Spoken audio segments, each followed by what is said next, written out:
Match இருக்குல்ல, நம்ம football பார்க்க போனோம். ஒன்றா ஆடியன்ஸாக பார்க்கணும், இல்லை இந்த கட்சியில் இந்த குரூப்பில் ஆடணும், இந்த குரூப்பில் ஆடணும், இல்லை அம்பையராக இருக்கணும், இல்லை கோல் கீப்பராக இருக்கணும். நீயே ஃபுட்பால் ஆகிட்டா, இந்த ஆள் ஃபுட்பால். இது யார் வேணாலும் உதவிச்சு எந்த கோலுக்கு வேணாலும் போகிறோம். வெக்கம் சூடு சொரணை கூட யாரை வேணாலும் வைக்கலாம். பார்த்தா தெரியுதுல்ல. நான் பர்சனல் லைஃபுக்கு போகல. ஒரு நாள் எனக்கு ஜாதியில் நீ பெரியாரை எப்படி ஏற்றுக்கிட்ட 5 வருஷத்துக்கு முன்னாடி?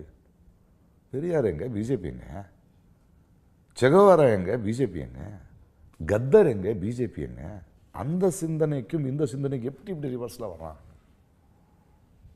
அப்போது ஒரு ஆப்பர்ச்சுனிஸ்ட், அவ்வளோதானே. அவருடைய மொழியிலே சொல்கிற சனாதனவாத சன்ஸ்கிரிட்டில் பேசுவாங்கல்ல, உதர நிமித்தம் பகுக்கிருத்த வேஷம், உழப்புக்காக பல வேடங்களை போடுறேன்னு. அவருக்கு ஒன்று தெரிஞ்சுக்கணும், அது ரொம்ப நாள் மக்களுக்கு நடுவில் நிற்காது.